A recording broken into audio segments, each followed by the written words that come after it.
Hello, everyone, and welcome to CANTO Conversations, a webinar series created by CANTO to examine the impact of the current pandemic on the global ICT industry.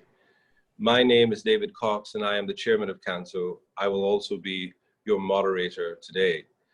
Our guest speaker this morning is Mr. Thomas Sullivan, who's the Bureau Chief of the International Bureau of the Federal Communications Commission. And Tom will be talking to us about the initiatives of the FCC during the pandemic, and also on universal service and universal connectivity and the ways that the FCC has been trying to achieve that in the post-pandemic world.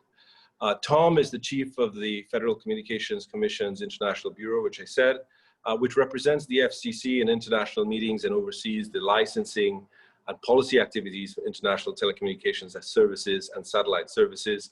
From March 2010 to January 2017, Tom served as the Chief of Staff for the International Bureau, where he coordinated international activities within the FCC and advanced the FCC's international representation within the US government and at international events. He joined the FCC in 1991 after receiving his master's degree in public policy from the University of Michigan. And we are incredibly pleased and incredibly proud that Tom has been able to make some time to speak with us this morning. Tom, welcome to CANTO Conversations. Well, thank you so much, Chairman Cox, and thank you again to Secretary General Lankin and to all of the CANTO team for hosting this wonderful event. I've watched many of the CANTO Conversations myself as a participant, and I'm delighted to be here to talk about this very timely and important topic. Before we get started, though, I do want to reach out and thank CANTO and all of the members in CANTO that are actively being on the front lines and deploying network connectivity, which is so critical for people of the region that you serve and our region as well. So again, a big heartfelt thanks to doing everything to keep all of our regional citizens connected during this very difficult time. Great. You know, we really appreciate that, and we really appreciate the partnership with the FCC. The FCC has, blazed the trail in so many areas which are important for us in the region, and that's why the conversation is so critical. I'm obliged, Tom, to start with the fact, and you'll forgive me for doing so, but we need to talk a little bit about the context today. And, the US has just passed a very grim milestone in terms of the number of deaths that, have occurred as a result of COVID. It occurred to me that, the number of Americans that have died, is more than the population of St. Lucia, where I'm talking to you from. Mm-hmm. It's a fairly large chunk of the population of Barbados. It's nearly twice the population of Dominica. Of course, for people in the Caribbean and Latin America, there's a huge, there's a huge diaspora of Caribbean nationals who have, moved to the United States and become America's citizens. So this is an issue that touches, is very close, very close to our hearts. The FCC, and I raise that because it is important to the context about connectivity, and I think our discussion today is going to sort of highlight that. The FCC was among one of the first institutions, first sort of regulatory authorities in the world when the pandemic hit to say, to take some very specific steps to sort of in the fight against the pandemic. Can you tell us about, about some of those steps and what the genesis of those initiatives were? Sure, I'd be delighted to, and I mean, you're absolutely correct. With the framing of the pandemic and the impact that it's had in the United States has just been so dramatic and has really recognized within the agency and with Chairman Pai especially how important it is that we have connectivity for all of our citizens. When we were first grappling with the pandemic and just observing how things were shifting from the real world to the online world, both from a healthcare aspect, education aspect, economic activity aspect as well, that importance of reliable, secure networks were going to be paramount to getting through this. And in that regard, the FCC took a number of measures to help both the wired and the wireless networks deal with the surge without significant disruptions or declines. The pandemic also helped us increase our broadband penetration and provide additional support to consumers, businesses, schools, and healthcare providers through our universal service funds and subsidies. And I'll talk about those a little bit more. But I think you've hit the nail on the head, David. The first activity that we undertook collectively under the leadership of Chairman Pai was to initiate the Keep Americans Connected pledge. And that happened in March of 2020, when we recognized that we were needing connectivity and making sure that we had internet connectivity for our citizens. And that pledge, essentially, the chairman asked all of the broadband providers and network operators to enter into a voluntary commitment, which did three things. The first was that those providers would not terminate service to any residential or small business customer because of the inability to pay bills during the economic disruption caused by our pandemic. The second was to waive any late fees related to, again, small businesses, residential customers that might have been incurred because of the economic circumstances. And the third was to open their Wi-Fi hotspots to any Americans who needed them. And very happy to point out that in March, when this happened, we originally had over 700 providers enter into the voluntary commitment, and which lasted through April at that time. And then the chairman renewed that call from April and asked service providers to go forward through June of the year, June 30th.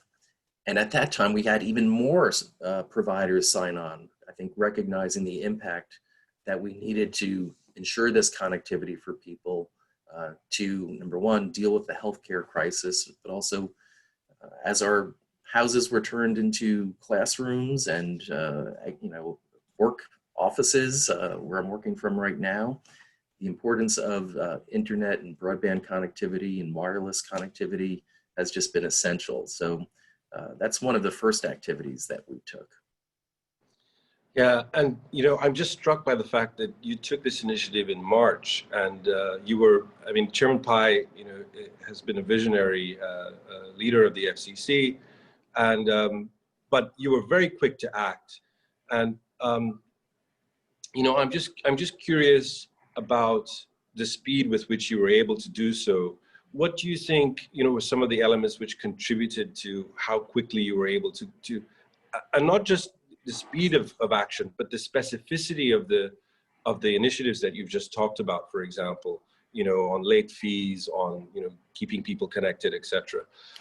Very clear. So why those particular things did you think, and then what do you think are some of the things? I mean, other than the fact that as I said, Chairman Pai has displayed this visionary leadership, but what do you think were some of the things that helped the FCC to be so quick acting in that regard? So I think it's our philosophical leaning that we want to have the markets and we want to have the industry help lead the way in terms of what's required at those times in terms of the connectivity that's required.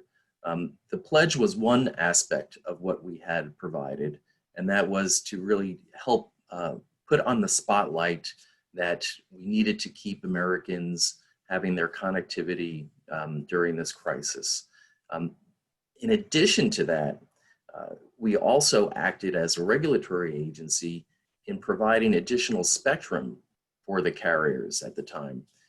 And that was, I think, a tremendous opportunity to ensure that the mobile networks, where we issued what we call special temporary authorities, STAs, and granted access to that spectrum for our mobile operators, was key to helping them maintain their networks.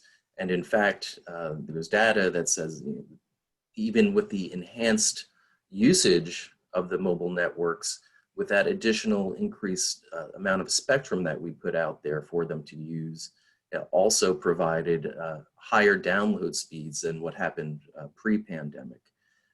So I think it's that philosophy that we want to be able to quickly address industry needs, consumer needs as well.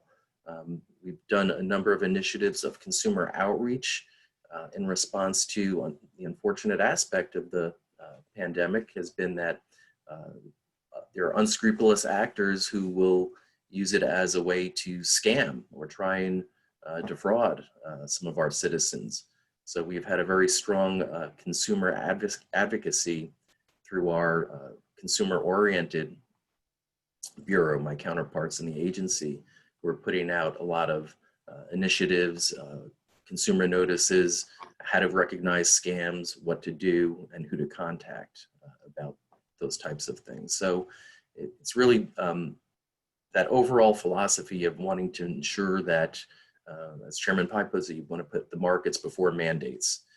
It's easier to work with operators collectively to address the needs of what our consumers and operators are needing at the time than it is to take on a rulemaking or consultation proceeding.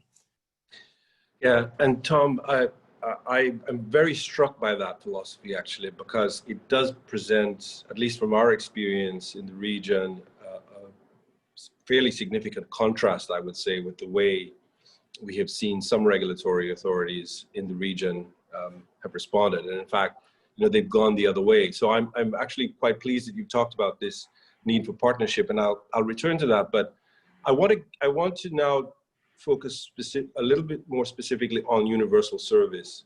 Mm-hmm. About 2 years ago, Chairman Pai, we were very, very privileged to have Chairman Pai address the CANTO Summer Conference in Panama, where he spoke in very moving terms, I thought, about the fact, I think Chairman Pai is from Iowa, and he talked about the fact that Kansas, right? Sorry. I can't correct that. Yeah.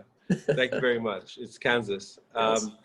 Apologies, but he spoke very movingly about the fact that it was important to him, for personal reasons as well as just being very good policy, that the FCC did everything it could to connect, rural communities to use universal service to try to get the networks extended, as far as possible to all of the communities that needed them. And indeed, in the last few years, I know that quite a lot of work has been done in that regard.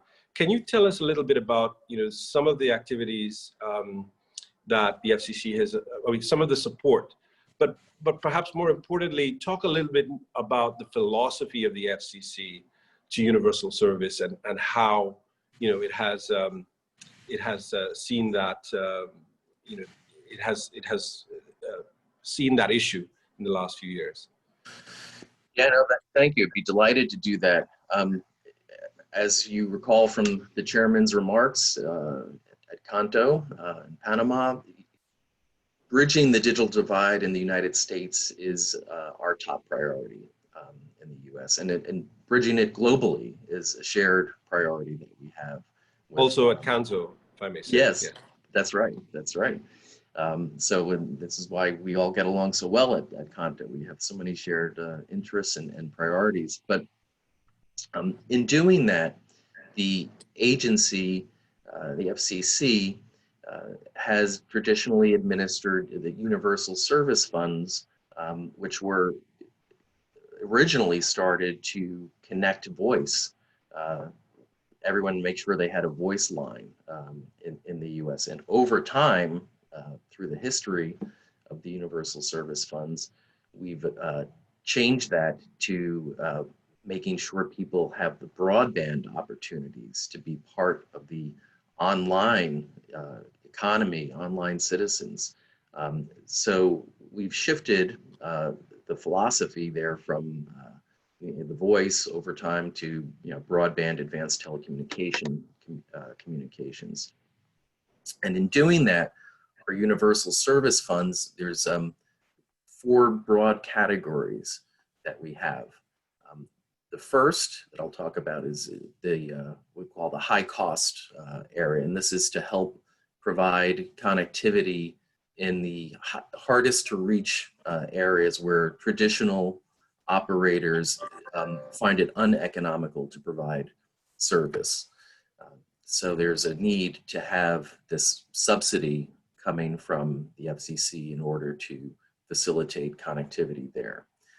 The second is through education, and it's schools and libraries. It's also known as the E-rate program.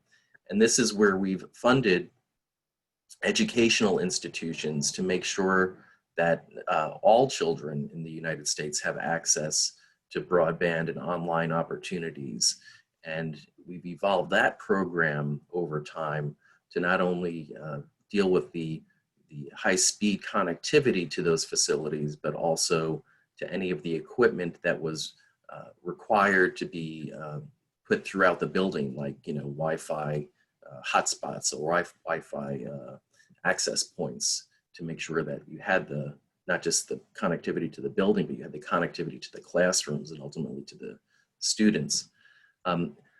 The third is the Lifeline Support Program, and this is for citizens who, through economic disadvantage, need to have some basic subsidies provided from their telecommunication provider in order to maintain service for their things. So it's a subsidy on their monthly mobile data plan, for example.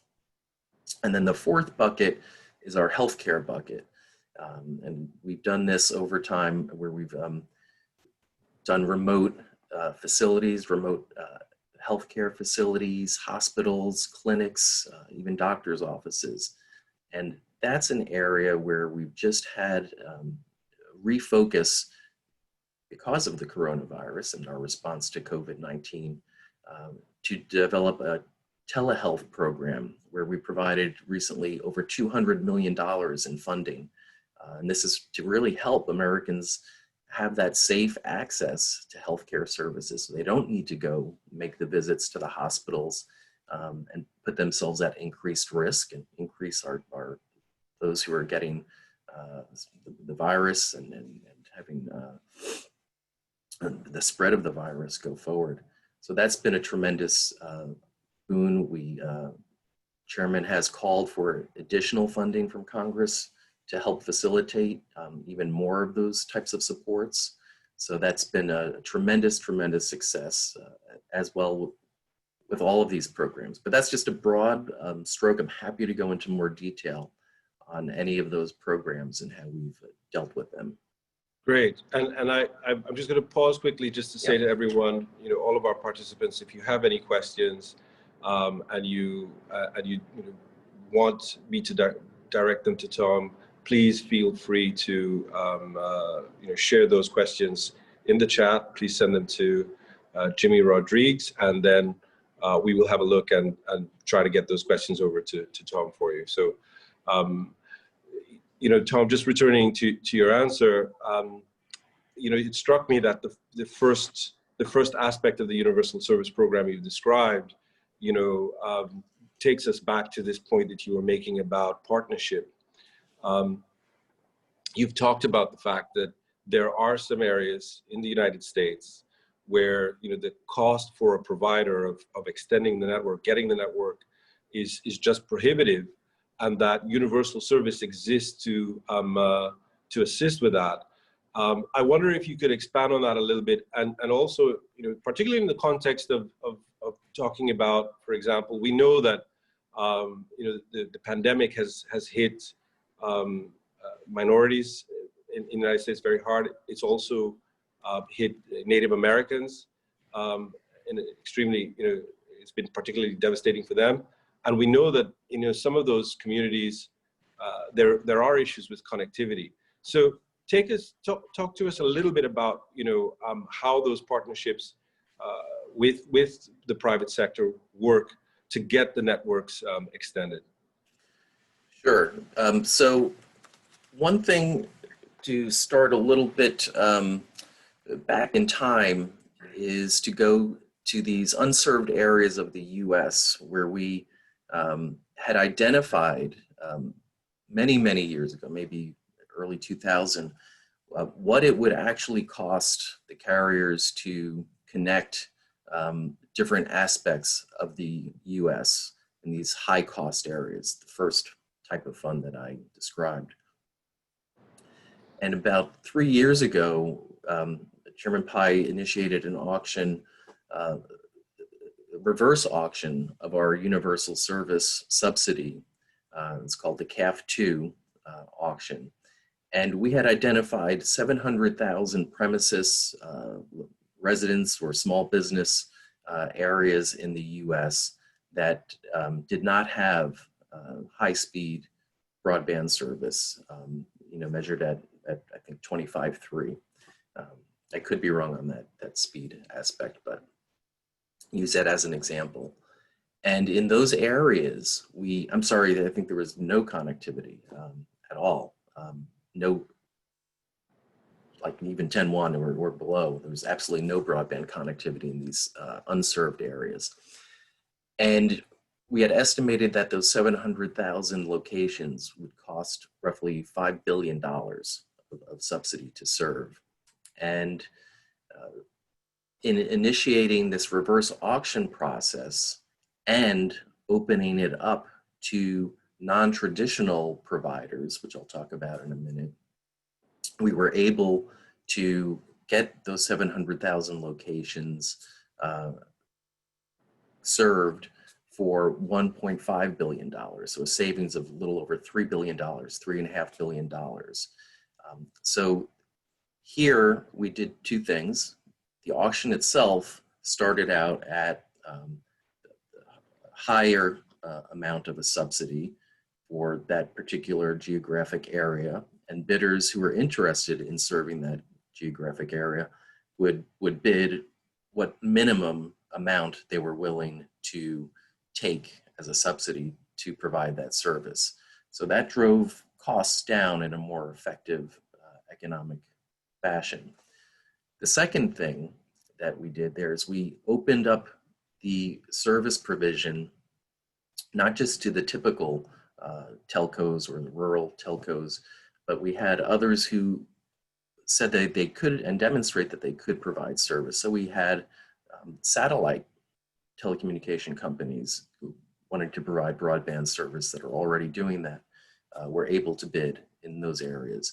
You had electric utilities that were already running infrastructure to many of those areas that decided that for a subsidy, they were able to provide broadband program.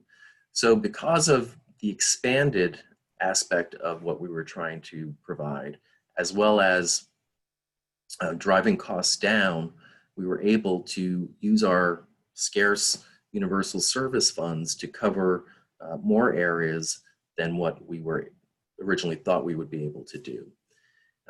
We've taken that same approach, and under Chairman Pai's recently announced and soon to be started in a month, Rural Digital Opportunity Fund, we're going to be able to provide another auction award, thinking $16 billion, which will help provide broadband networks in completely unserved areas. And we're hoping that can bring along as many as a little over 10 million Americans back onto the right side of the digital divide. So we're hoping that that will replicate many of the lessons that we took from our last high cost auction going forward. You've also addressed, I think a couple of other things we wanted to make sure we were doing in terms of providing services to our tribal nations, tribal residents would certainly be benefiting under this type of a program, the Rural Digital Opportunity Fund. And also with respect to tribal nations, we've opened up additional spectrum for them to have access to in our 2.5 gigahertz band before we're going to auction that off next year. We developed a process under which the tribal nations can secure access to that spectrum for their purposes as well. So we're kind of taking an all of the above approach and trying to bridge so many of these divides in our country, and hoping that we see some more significant progress. We've had some great successes, but as Chairman Pai says, we will not rest until we have every person connected. So, and it sounds like you're on the right. Yeah, it sounds like you're on the right track. It sounds like these initiatives are amazing, and ultimately it sounds like everyone benefits. You get connectivity into areas where people desperately need it, they don't have it, and of course you also have and the companies are able to extend their networks as well.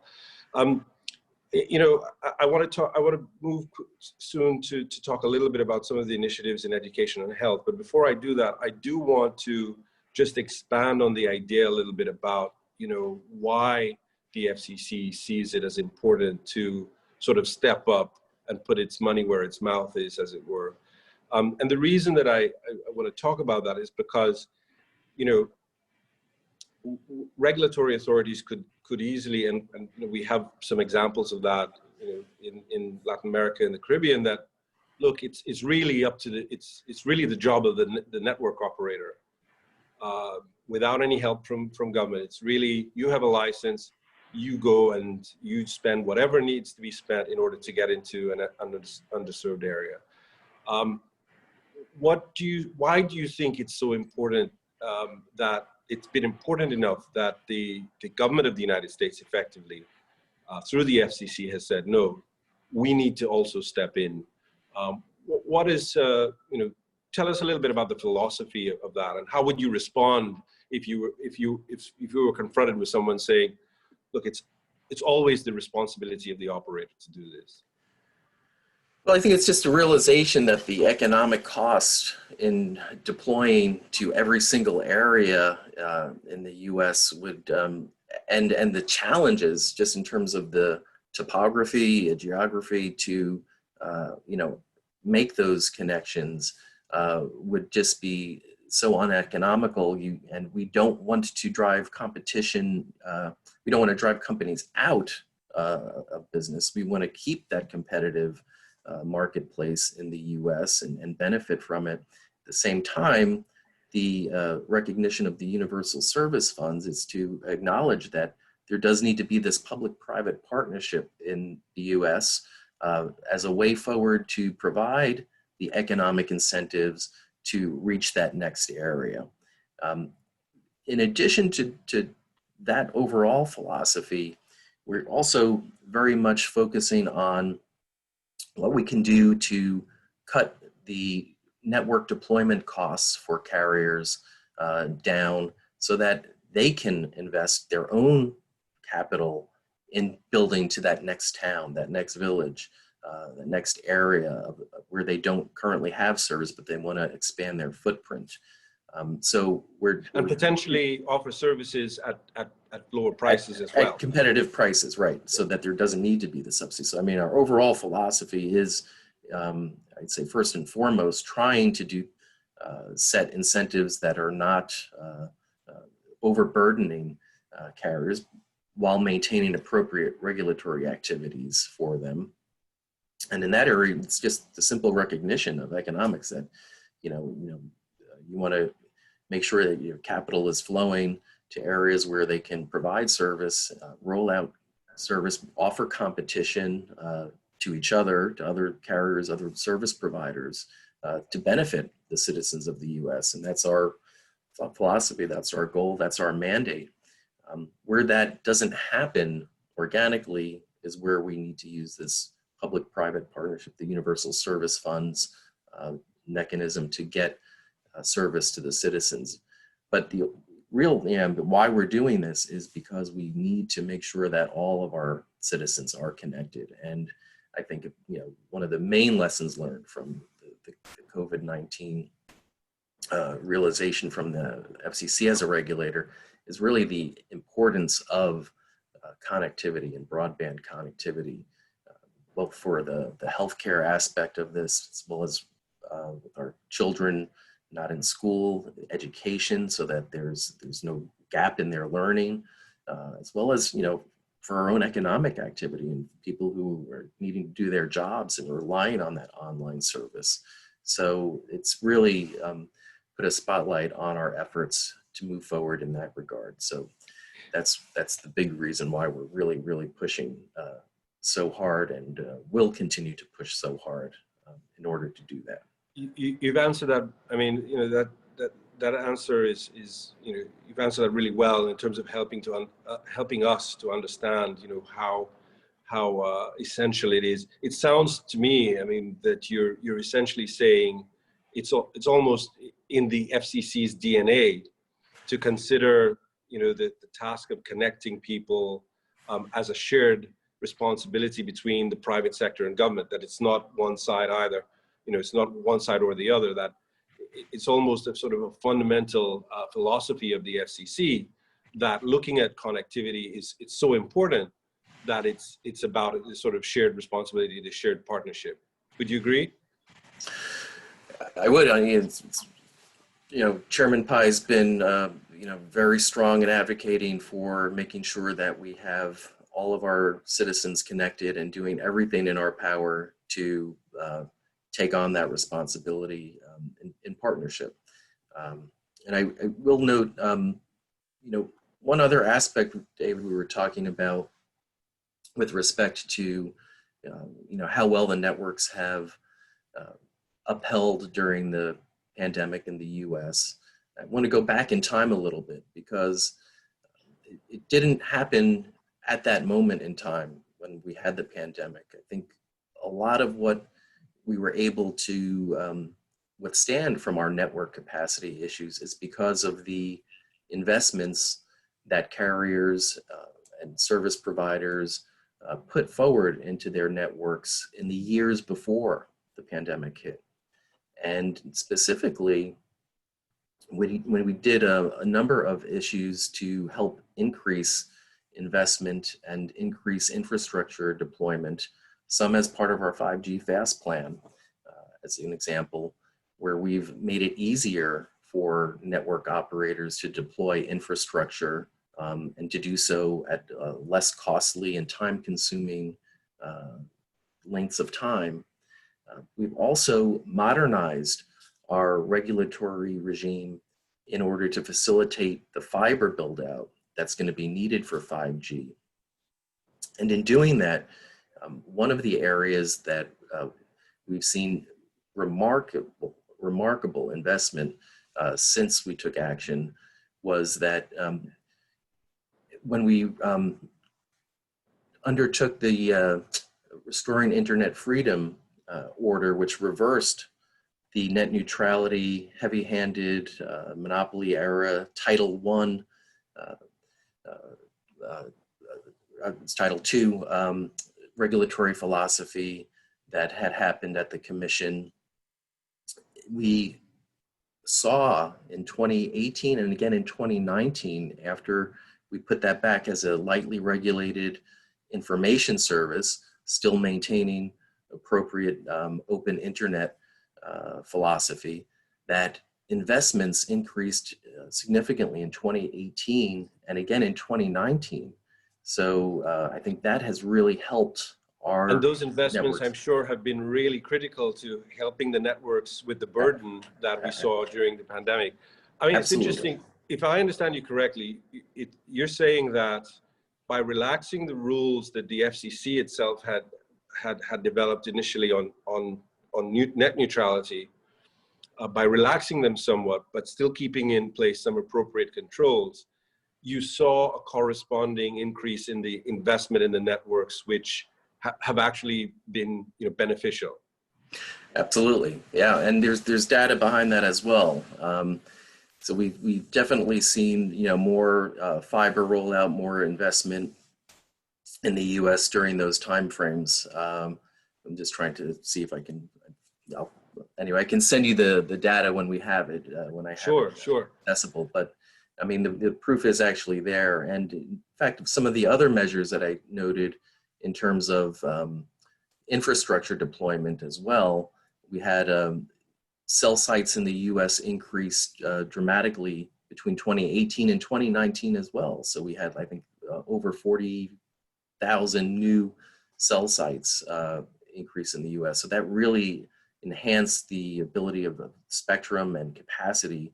And that was far more than we had in the previous 3 years combined. So that's amazing. That's amazing, and it really does speak to, you know, the need for private investment, for operators to be able to, you know, continue to support their networks and roll their networks out.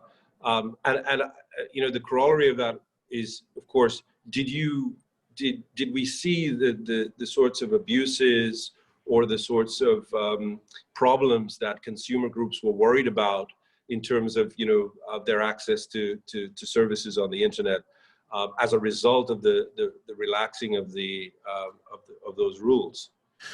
So keep in mind, and this probably deserves a little bit of discussion, we certainly restored our light touch regulatory approach from the FCC perspective. And that was really important because that both protected the free and the open internet as it had flourished for many years before it was put under a regulatory utility style regulation. But it also, at the same point, as I noted, it encouraged that infrastructure investment.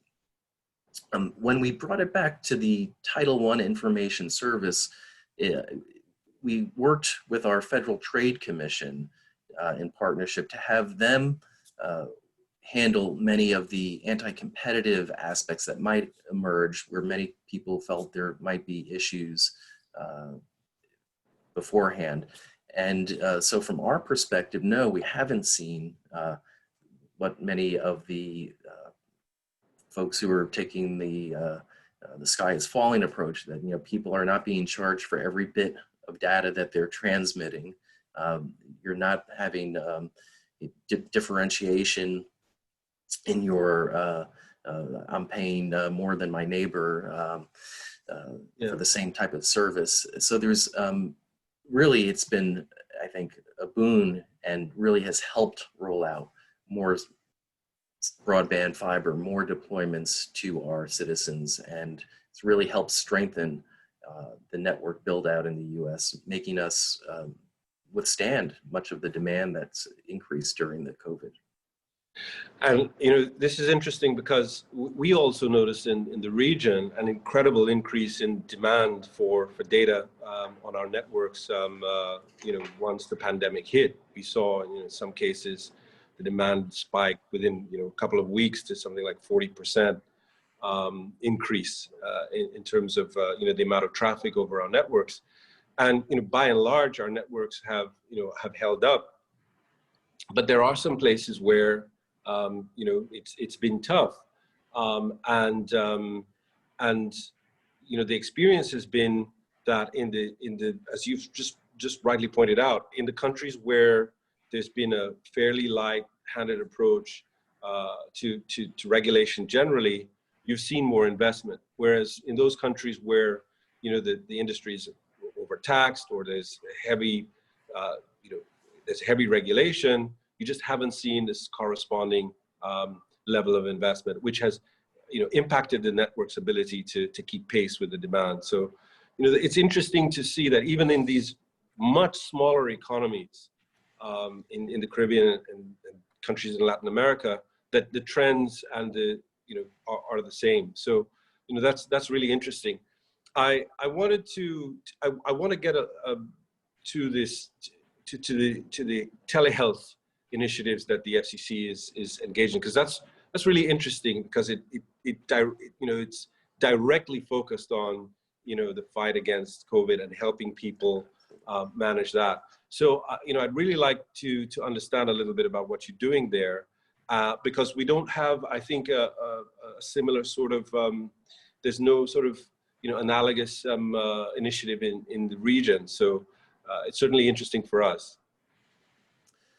Yeah, no, absolutely. I would love to chat about that more. So, when we're all teleworking, attending classes from home, it became clear that individuals are going to have an increased reliance. They're going to need to have that connected care to get virtual medical attention and consultation as well for ongoing health issues without that risk of going in to hospitals. So that's the overall foundation for us initiating our COVID-19 telehealth program, where we initially provided $200 million in funding. And this is really for the purpose of Americans to have that safe access to the vital healthcare services that they've been relying on. So specifically, what does this do? The funding helps the healthcare professionals provide that connected broadband service to patients at their homes or in mobile locations. And it gives them immediate support, financial support to the eligible healthcare providers that applied and received the funding from us. It fully funds their telecommunication and information services and the devices that they need in order to provide that critical connected care service. So for a little bit of information, we had approved, I think, a little over 500 funding applications across much of the country, I think 47 states, and Guam included there. And that included recipients in urban areas as well as rural areas of our country. And it also helped ensure that the healthcare providers had the resources that they needed. And in doing that, we made sure that we were going to be able to enhance the connectivity and promote telehealth solutions for patients throughout our country during the global health emergency.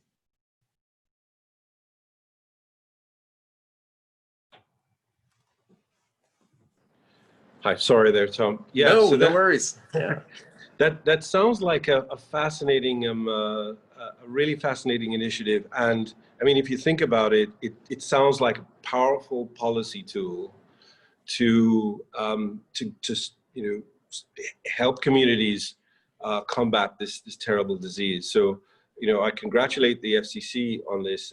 We have a few questions from the audience which I want to get to, but I just want to understand a little bit about some of the context for this particular initiative.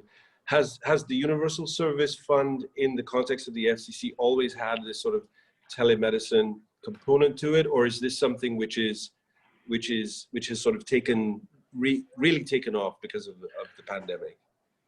So we've always had the rural healthcare aspect of our Universal Service Fund, and that was to make sure that the rural facilities that would otherwise not have connectivity were able to attain that connectivity.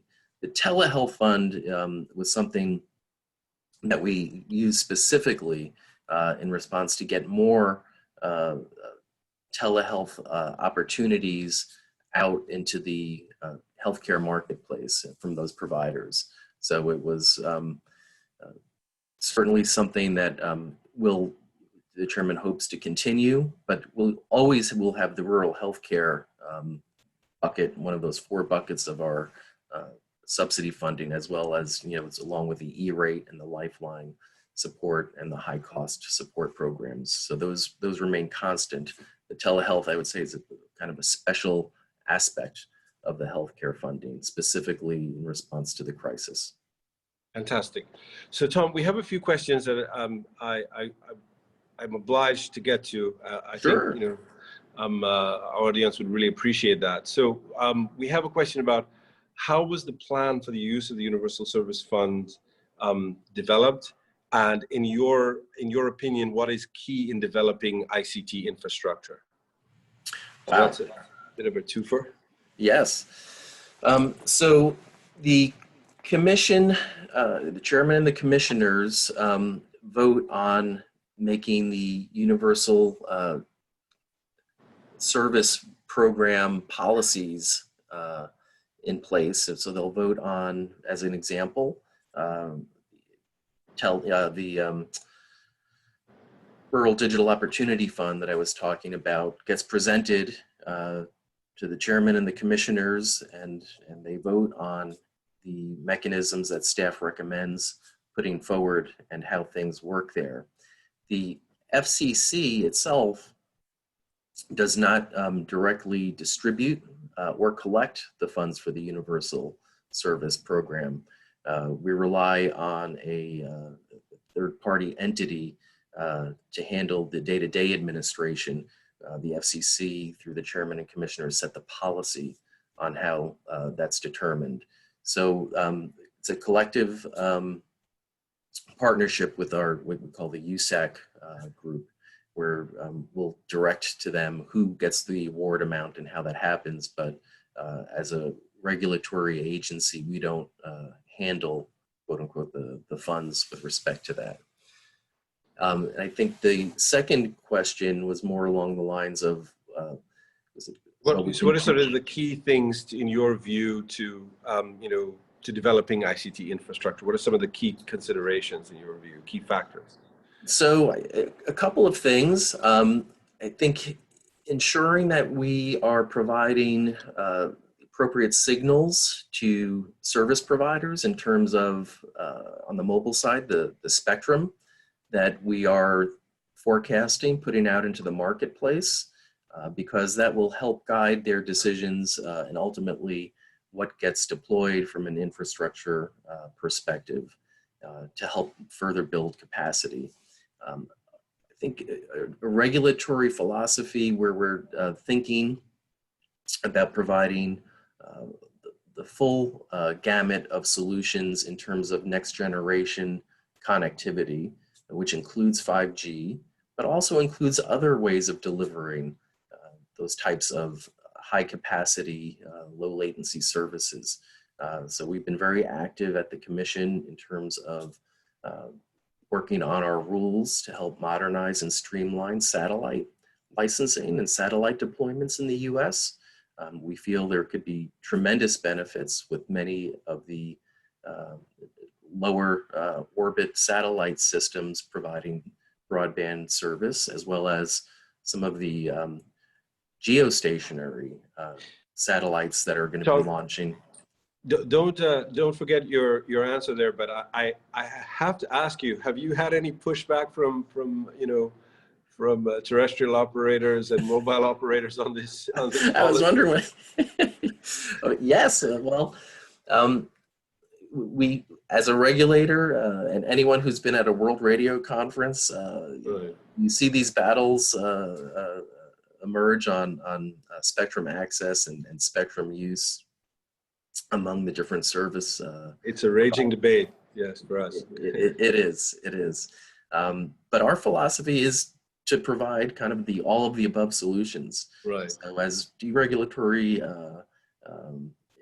appropriate regulatory that we are for any of the the fixed or terrestrial type services I've just talked about, we also want to have that same approach for other types of services. So you're not picking winners. You're letting the market just fight it out. Very much, and including broadcasters, because I know that's something within the region that you also deal with. And with the broadcast sector, we've really allowed them to, for example, start rolling out their next generation broadcast service on a voluntary basis in the U.S., ATSC 3.0, which provides the opportunity for downloading a lot of more streaming services for consumers. So you really are taking a sort of whatever this best solution is, that's what you're going to enable, whatever solutions are appropriate for that market, for that particular circumstance, that geographic location.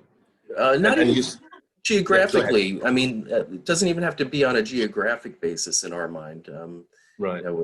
Another example is you look at what we did with the 6 gigahertz band, where we opened it up, the full 1200 megahertz of that band for Wi-Fi services. And I think that will be a tremendous boon to consumers in the US and globally, as well as, a lot of network operators traffic gets offloaded to Wi-Fi. So we're, optimistic that that's going to be very consumer enhancing aspect, but also I think for the whole ICT ecosystem, all of the above approach that I've mentioned with unlicensed satellite, broadcast, and terrestrial and wired type services are going to be really important to keep ensuring that that service keeps getting rolled out to citizens, and these opportunities for all of these next generation services keep getting afforded to our citizens in the U.S. Great. Tom, I have a question here from one Mr. Julian Wilkins. Perhaps you may have heard of him. Yes, the former chairman. The former chairman. Yes, and Julian says, it's great to see you again. Please send his regards to Chairman Pai. Absolutely. And of course, you know, and I've said this to you, but Julian wants to reiterate that we really appreciate our relationship with the FCC. It's extremely important to CANTO. He says that, you know, with the understanding that COVID-19 would have disrupted things, he wants to know whether the FCC is still meeting virtually with Caribbean regulators on a quarterly basis. And you know, he suggests that a lot of the things that the FCC is doing during the pandemic would be of real interest to, you know, Caribbean regulators. Yeah, so I'm not necessarily, go ahead, I'm sorry. No, go ahead. Okay. Yeah. Yeah, no, I'd love to engage more. We've certainly had some meetings with our counterparts in the Caribbean in different regulatory groups, but we're certainly need to do more of that as well.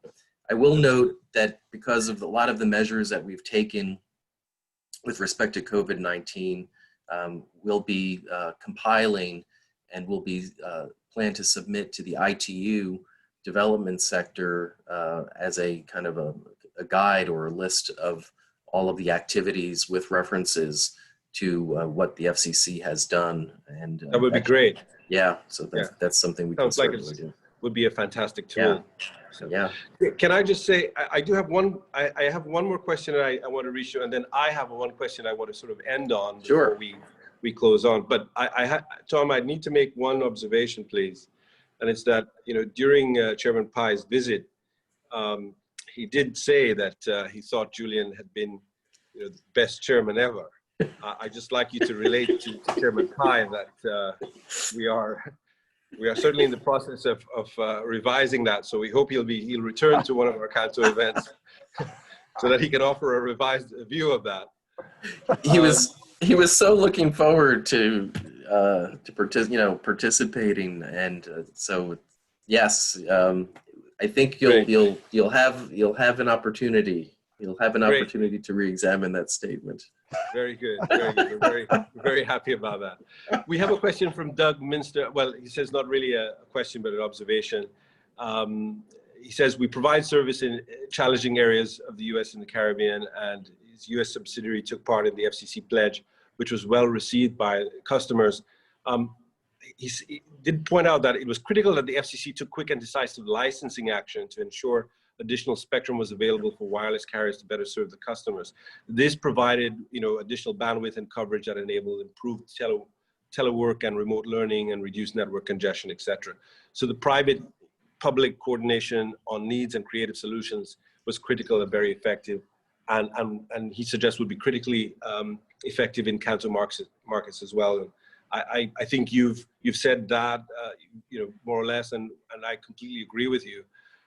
One thing that you know, we didn't touch on, and we have a few minutes, is what did the FCC, if anything, do to support the industry when it said to the industry, okay, we've reached a crisis, we need your help, we need you to step up? How did the FCC, you think, other than in the area of spectrum, which was critical, how did the FCC support the industry during this time to enable the industry to do what it was being asked? I think great example there is to kind of re-examining any relief that might be needed from regulatory activities. A great example of that, I think, are look at the carriers that help with the Zoom and WebEx calls that are happening. typically with the surge in demand that they're receiving for those types of services, they would be put into a different regulatory category, calling a access stimulating carrier. So they're generating more traffic and they're subject to more cost provisions because of that. And we actually waived that for them because we recognize how important platforms such as the ones we're using today are for this carrier. So it's both the kind of the playbook that we take from disasters in general, which is, you know, getting STAs, getting spectrum out to those who need it to provide that immediate surge for capacity purposes, but also examining any relief that might be required down the road. And Great. We're happy to. You're happy to do that, and you know, Yep. that what I hear you saying is that the FCC recognizes that it's going to need to support the industry, you know, depending on the needs. But it asks the industry to step up, and it sounds like from everything you've said, it has. But the industry, I suspect, was able to do that because it has the confidence that the FCC will back it up. And I think that's a really important message. You know, the theme, I think, of our discussion has been about in partnership, why it's important for us in the region to develop really strong partnerships between regulatory authorities and the industry to sort of address the problems that we all want to see addressed. And I have to say, the FCC sounds like, you know, it's best practice in that regard. So we want to thank Chairman Pai for his leadership and just thank the FCC for setting, I think, the right tone. Well, thank you. And again, you know, our thanks to CANTO for putting on platforms like this, your annual conferences, the working groups I've been participating in, really helping deliver great value for the region and for your members. And we're very glad to be a part of that. And any way we can help, if anyone has any questions they want to carry forward offline, please reach out to me, thomas.sullivan@fcc.gov. Be delighted to carry on the conversation. Great. And Tom, I would be remiss if I didn't pass on some greetings from someone I think you know very well, from Brian Carter, who says, it's great to see you. and he wanted to know whether there were any insights from the recent ITU GSR on COVID implications that may be useful to share. And perhaps, you know, that might be something that we need to discuss further, but anything that you want to share briefly on that? So yeah, the chairman participated on a panel at the GSR, Doreen Bogdan's leadership, and there are probably some great reports and outputs from that I think we can pass on to the CANTO membership. I think it would be very useful to see, you know, not just, you know, what the US has done, but what other countries had done in response to the pandemic and ICT infrastructure as well. So happy to do that. That was another great convening platform. Great. We're looking forward to that. Well, Tom, we're coming down to the very end of our conversation. I just need to, I want to thank you very much for you know, participating. I want to thank the FCC for its support. I want to invite you back so we can talk about, you know, the future of the telecoms industry post COVID-19. What, you know, you think, what are the trends? What you think is likely to happen? And I'd also like to take this opportunity to welcome Minister Goldray Ewing to CANTO Conversations. Yeah. Minister, we're very grateful to have you in the audience and to have you know, participated in this conversation. So Tom, thank you so much. I hope it was enjoyable for you. It was educational for us. And please thank the chairman for the support. We really appreciate the support of the FCC. CANTO and many of the countries in the region share the same values about, you know, the power of technology and connectivity to empower people and promote a lot of the values that are important to, we know, to you. And so we just want to say thank you very much. Thank you very much, Chairman Cox. You've done a great job, as always, and look forward to the next opportunity. And thanks for giving me the opportunity here today. Same here. We'll definitely invite you back. Okay. Thanks, Tom, and thank you, everybody. Our next session will be on Tuesday, October 6th at 10 a.m. Eastern with Schneider Electric's Hector Martinez. Stay tuned for more information. Please continue to stay safe. Please continue to be vigilant and stay connected with CANTO Conversations. Bye, everyone.